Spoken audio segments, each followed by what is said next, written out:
Hey first grade families and friends, it's Miss Burns here and we are working on week 7, day 1's math lesson. We're still living in the world of geometry with 1G3 where we are partitioning shapes into halves and quarters or fourths. Here's what we're working on today.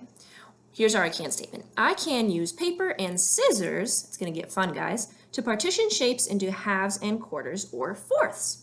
So I'm going to show you different ways that you can use things around your house as well as a pair of scissors very carefully to partition shapes into halves and quarters or fourths. So let's quickly review some of the vocabulary we've been talking about and then we'll jump right into doing some of that partitioning.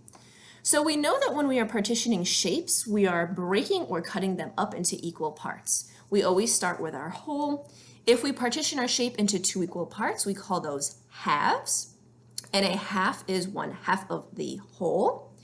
You can also partition shapes into 4 equal parts. We call those fourths or quarters. Today we're going to work on partitioning shapes into halves and quarters, and I'm going to show you how to do that using different things around your house. So if you're going to cut things up, you want to make sure that it's something you don't really care about. So let me show you how you can make some really simple circles, squares, and rectangles at home. So all you're going to need is a piece of blank paper, or it could be loose leaf, it could be copy paper, whatever kind of paper you're allowed to cut up. And then if you go inside your pantry, I'm sure you're going to find things of tons of different shapes. This is a 3D shape. We know that is a cylinder, and cylinders have 2 circular faces, one on the top, one on the bottom. Well, I can use that and put it on the bottom of my paper and then just trace carefully around it.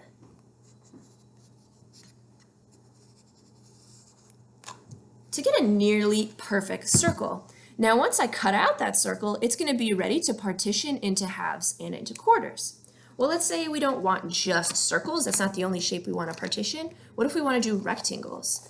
Grab yourself a box of something. This corn muffin mix is great because it is a rectangular prism, and this rectangular prism has rectangular faces, but the rectangles you'll notice are of different sizes. So I've got these big rectangles on the front, then if I flip it, I've got a long skinny rectangle on the side, and then on the top a much smaller rectangle.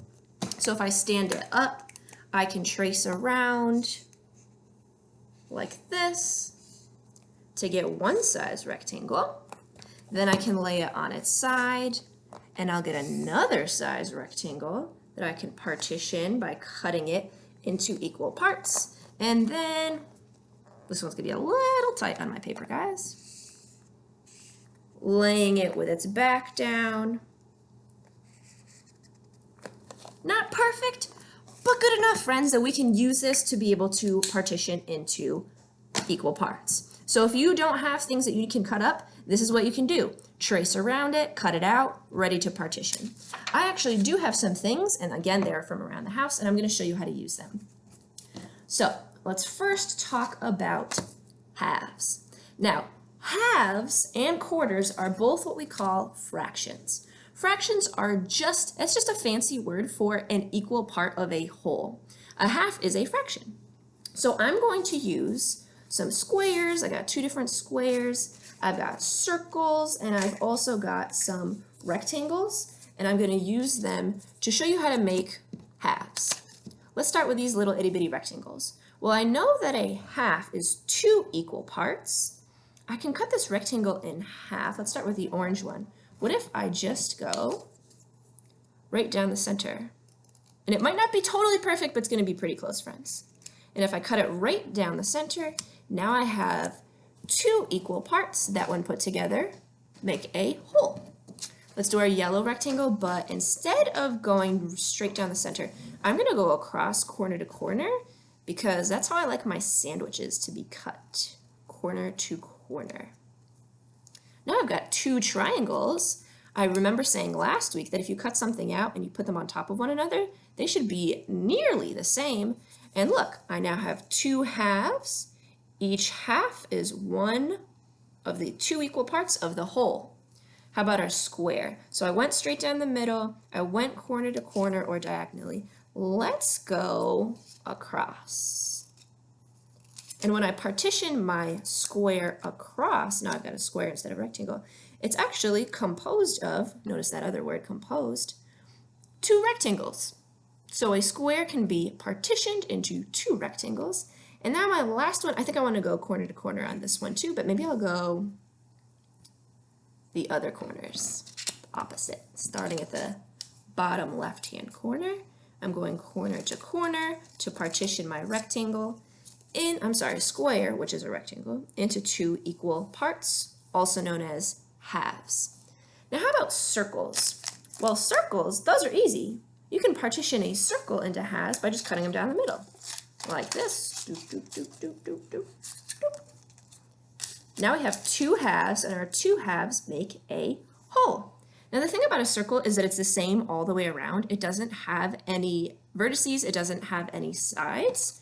So I can just spin this guy around, and it looks like my partition is moving into a different place, but it's really not. You can really only partition a circle into halves in one way.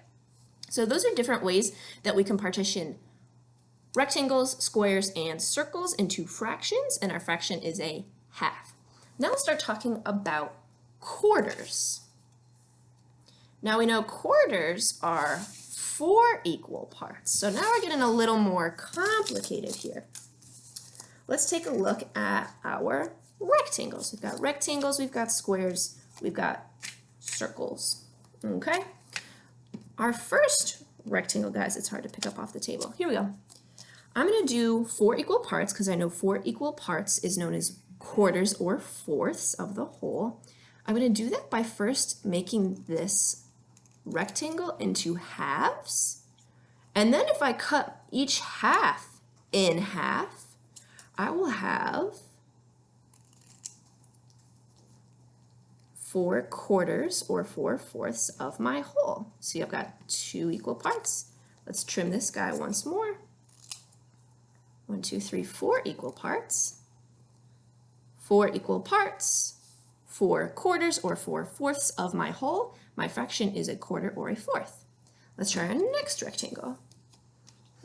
How about I go down the middle, and then actually if I just lay these on top, my halves on top of each other, then I'll definitely get some equal parts. And then across. And now my fourths, hey look, they're nearly equal. They lay on top of each other nicely. My 4 quarters or 4 fourths make up my whole. Okay, let's try that with the squares. let's do strips that go across. So I'm gonna go across down the middle to make halves. And then if I cut my halves in half, I should have pretty close to quarters. They're not gonna be perfect because we're not measuring, but let's see. Now I have 4 fourths or 4 quarters put together to make my square. Okay, and let's do a cross on this one. We're gonna go corner to corner. Now I have 2 halves. If I cut my 2 halves again, I'm gonna get, let's see, we'll do these one at a time. Quarters. And those 4 quarters are the fractions that are composing or making my whole. Let's see, can I compose my square? If we put it back together, it's pretty close. Let's talk about the circle. Now the circle I can cut into 4 equal pieces, 4 equal parts known as quarters or fourths. Here's halves, these are semicircles. And I'm gonna cut those halves in half to make quarters. I showed you this last week.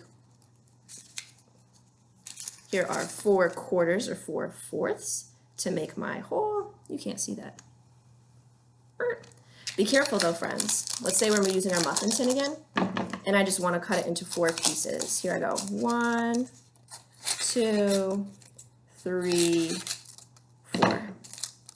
Are these fourths? No, they are not the same size. They aren't even the same shape. Look, we have a rounded edge on one, and this almost looks like part of a rectangle.